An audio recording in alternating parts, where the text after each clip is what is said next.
Salut tout le monde, je sais que ça fait vraiment un petit bon bout que j'ai pas fait de vidéo, mais me voici, me voilà. Aussi mes cheveux, que ça se peut qu'ils soient un peu n'importe quoi parce que hier, dans le fond je me suis fait friser parce que hier j'avais prévu faire une vidéo. En fait j'en ai filmé une, sauf que pour des problèmes de technicalité, ça a pas marché. Fait que là, je la refais aujourd'hui puis c'est pour ça que mes cheveux sont comme date de hier là, tu sais. Fait qu'on va faire semblant que sont full frisés beaux, ok? Donc durant les derniers mois, j'ai pas eu le temps, en tout cas j'ai pas eu la tête vraiment à lire des romans traditionnels si on veut, mais j'ai plus lu des romans graphiques et j'ai aussi beaucoup regardé de séries dont les animés japonais. Donc je me suis enfin déviergée des animés japonais. Fait que c'est pourquoi j'ai pensé faire des recommandations de romans graphiques et d'animés japonais. Puis en fait je vous ai menti parce qu'il y a deux séries que je veux parler, ce sont pas des animés japonais mais ce sont des séries animées. Parce que je vais un peu vous montrer comme par quoi j'ai commencé pour m'introduire au monde des séries animées parce qu'au début je regardais vraiment aucune série en bonhomme animé si on veut. Donc la première série que j'ai écoutée et qui a vraiment fait en sorte que je suis devenue intéressée au monde d'animés japonais et séries animées, c'est Trollhunters ou Chasseurs de trolls qui est sur Netflix. C'est de Guillermo del Toro, donc je pense que déjà là il y a un bon facteur de qualité. Trollhunters, c'est l'histoire de Jim et son ami Toby Père pour les intimes, qui découvre une amulette. L'amulette choisit le prochain chasseur de trolls ou troll hunter et Jim va donc devoir, à l'aide de son ami, découvrir c'est quoi le monde des trolls, qui était alors jusque-là inconnu aux yeux des humains, ben qu'il est encore en fait. Et Jim va aussi apprendre ce que ça veut dire de devenir chasseur de trolls et il va donc apprendre à devoir mener sa double vie entre la vie de Jim, l'étudiant normal, et Jim, le chasseur de trolls. Donc moi, c'est un aspect que j'aime beaucoup dans l'émission, la double vie si on veut. Et je vous dis là, j'ai vraiment aimé ça. Je pense que j'ai déjà regardé chaque saison 3 fois. La saison 3, elle vient de sortir, fait que vous êtes vraiment chanceux. Puis bref, c'est vraiment une série juste le fun. Ah, puis le graphisme aussi est comme magnifique là. Je m'y connais pas beaucoup en graphisme, mais je sais que c'est genre vraiment de qualité, surtout pour une série. Ensuite, la deuxième série que je voulais vous recommander, qui est encore pas un animé japonais, c'est Legion of Korra, qui est la suite de Avatar. Pas Avatar, genre les bonhommes bleus, mais Avatar The Last Airbender, que vous avez sûrement tout regardé sur Télétoon quand vous étiez jeune, mais moi j'avais pas le câble, ok? Donc j'ai écouté Avatar, mais moi ce que je veux vraiment vous parler c'est Legion of Korra qui est la suite. Parce que quand j'avais fini Avatar, ben je savais que Legion of Korra c'était la suite. Sauf que j'étais un peu sceptique parce que j'ai vu beaucoup de moins bonnes critiques disons que Avatar. Mais j'ai été agréablement surprise. Pour de vrai, je pense là, que j'ai mieux aimé Legion of Korra que Avatar. En tout cas, je sais pas si j'ai mieux aimé, mais ils sont vraiment très égales les deux. Puis ce que j'ai aimé, c'est que The Legion of Korra, ça traite de thèmes un peu plus matures. Donc je sentais que c'était peut-être pour une audience un peu plus vieux. Puis on a retrouvé quand même l'univers changé, c'est sûr, mais l'univers fantastique de Avatar. Donc si vous aussi vous étiez sceptique et vous voulez retomber dans l'enfance et vous n'avez pas encore écouté The Legion of Korra, je vous le recommande très fortement. Puis en plus, bonus, Jinora, qui est genre mon personnage favori of all time, est dans The Legion of Korra. Donc vous allez voir, vous allez écouter l'émission.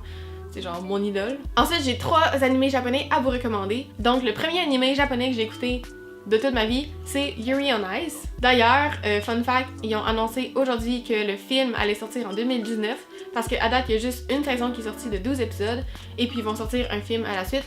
Donc, faut aller voir si vous voulez les détails. Yuri on Ice, c'est l'histoire de Yuri qui est un patineur artistique et on commence la série avec Yuri qui participe à une compétition de patinage artistique et il performe pas très bien en fait, il performe pas pantoute.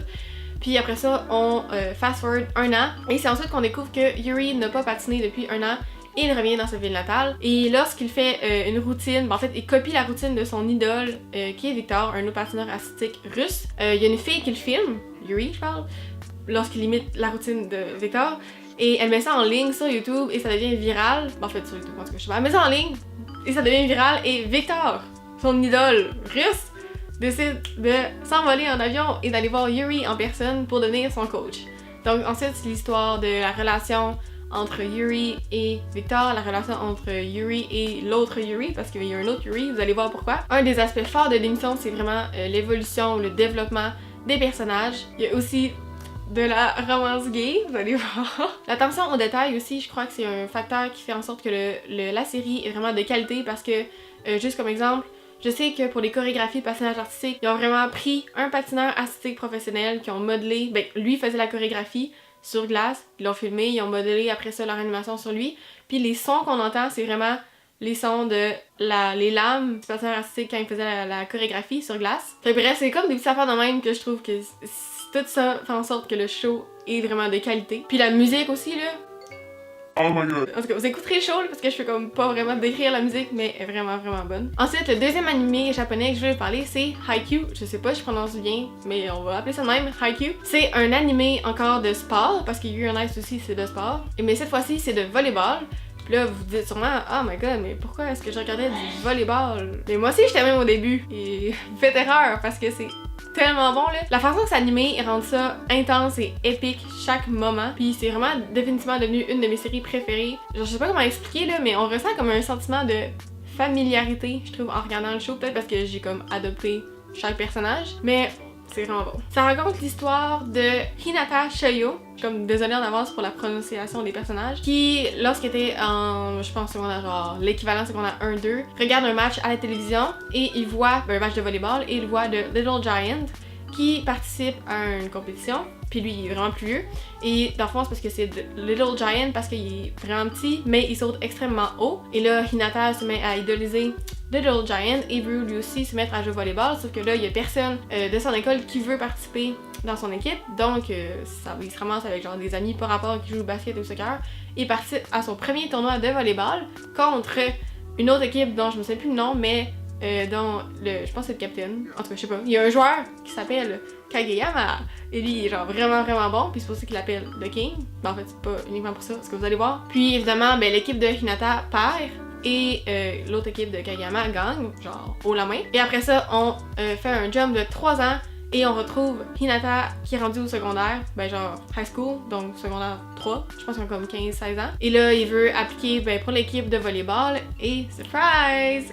Il voit que l'autre membre d'équipe aussi qui veut appliquer dans l'équipe, c'est Kageyama, donc ils vont devoir apprendre à travailler ensemble et à travailler avec le reste de l'équipe aussi. Fait que je vous en dis pas plus, mais c'est vraiment vraiment bon. Et finalement, la dernière série que je voulais vous recommander, c'est Boku no Hero Academia ou My Hero Academia en anglais. Dans un monde où il y a 80% de personnes qui ont des super pouvoirs, parce que je copie comme un peu l'intro de l'émission. Ouais, c'est ça. Donc, le personnage principal qui s'appelle Midoriya Izuku vit dans un monde où 80% des personnes ont un quirk qu'appelle ou un pouvoir. Et malheureusement, lui en a pas. Mais depuis qu'il est tout jeune, il veut devenir un super-héros. Donc, ça pose comme un gros problème. Jusqu'au jour où il rencontre All Might, qui est genre le super-héros number one du monde. Et qui est aussi son idole, mais genre extrêmement son idole. Et là, je veux pas trop spoiler la suite, donc je vous invite à regarder. Je trouve que ça ressemble un peu à la vibe de genre Harry Potter pour l'aspect, tu sais, ils sont à l'école et c'est la camaraderie entre étudiants. Sincèrement, ça m'a pris comme une couple d'épisodes avant de vraiment me mettre dedans, mais après ça, là, j'étais tellement addict, ça n'a aucun bon sens. Je pense qu'il y a 50 épisodes de sortie parce que la 3e saison est encore en cours de diffusion.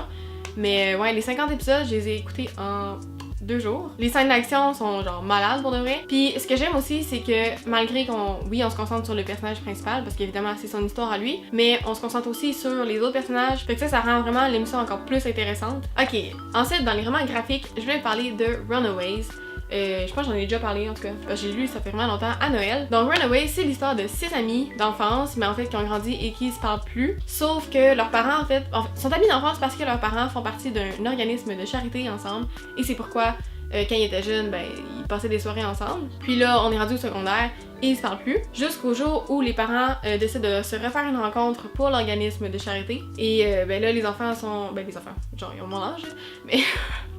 Nos 6 amis là sont rassemblés, ils découvrent lors de la soirée que leurs parents ne font pas en fait un organisme de charité ensemble, ils font partie d'une espèce de secte meurtrière ou en tout cas assez suspecte. Et donc ça va être l'histoire des enfants, ok faut que j'arrête de les appeler enfants là, mais des adolescents qui enquêtent sur ce que leurs parents font, qu'on sait pas trop c'est quoi. Puis on va aussi découvrir des choses sur leurs familles respectives ou sur eux-mêmes. Et là je vais pas trop spoiler, mais c'est évidemment une histoire de super-héros parce que c'est de Marvel. Mais c'est une histoire de super-héros, je pense, qui pourrait servir d'introduction si vous êtes pas familier au monde de super-héros. Et chaque personnage a vraiment son charme, donc je trouve que c'est un peu plus. C'est pas super-héros genre on sauve le monde, c'est plutôt super-héros on veut découvrir ce que nos parents font. Ok, malgré que les personnages, selon moi, sont légèrement stéréotypés, mais pas tous, mais il y en a quelques-uns, on finit par vraiment s'attacher à chacun d'eux, donc je vous le recommande vraiment. Ensuite, je voulais parler de The Legion of Korra Turf Wars, qui sont 2 romans graphiques, mais qui font partie d'une série de 3, dont le 3e va sortir cet automne, je crois en septembre ou même août en fait, je sais pas. Mais il est pas encore sorti. Ce que j'aime de ces romans graphiques, c'est que ça reprend directement après où l'émission a fini. Et évidemment, on retrouve tous les personnages de l'émission. Et on retrouve surtout l'univers avec, tu sais, on sent vraiment qu'on regardent l'émission. Donc malgré le changement de médias, je trouve qu'on a toute la même familiarité qu'on avait avec l'émission. Puis je le recommande très fortement parce qu'on explore la relation entre Korra et Azami. Et malgré que l'intrigue, je pense pas qu'elle était à hauteur de ce qu'on a vu dans les 3 autres saisons, mais 4 autres saisons, mais ça reste qu'elle est vraiment intéressante. Donc si vous voulez retrouver l'univers de l'émission, ben je vous recommande. Et finalement, je vais vous parler de Fence, qui est une série qui vient de sortir, ben en fait elle est sortie en novembre, donc il y a à date 7 numéros qui sont sortis. Moi j'ai seulement les 5 premiers et c'est définitivement un coup de cœur. Merci à Ashley Alpage qui l'a recommandé dans une de ses vidéos et sincèrement je ne le regrette aucunement. Je me suis comme un peu ruinée parce que chaque numéro est 5$ je pense ou 6, puis ils sont quand même assez courts mais ça vaut vraiment la peine. Fait que Fence, c'est l'histoire de Nicholas qui participe à un tournoi d'escrime, parce que c'est de l'escrime, et qui se ramasse à compétitionner contre Seiji Katayama, qui est genre apparemment l'escrimeur, je sais pas si c'est un mot, numéro 1 au monde. Donc évidemment Nicholas perd, mais il va suite à ça avoir une soif de revanche. Puis après ça il y a un bond dans le temps et on revoit Nicholas qui entre au high school, donc école secondaire mais genre 3 là, je pense qu'ils ont 16 ans, parce qu'il a reçu une bourse pour aller à une école seulement de garçons pour pratiquer l'escrime là-bas. Et là, surprise, il retrouve son ennemi juré, c'est-à-dire Seiji Katayama, mais ça c'est dans Haikyuu, non, Katayama. Et là Nicholas va devoir aussi faire les épreuves, ben les qualifications pour entrer dans l'équipe d'escrime parce que sa place n'est pas garantie. Donc on va aussi apprendre à connaître les autres garçons d'escrime. Fait que c'est drôle, il y a de la tension, il y a de l'action.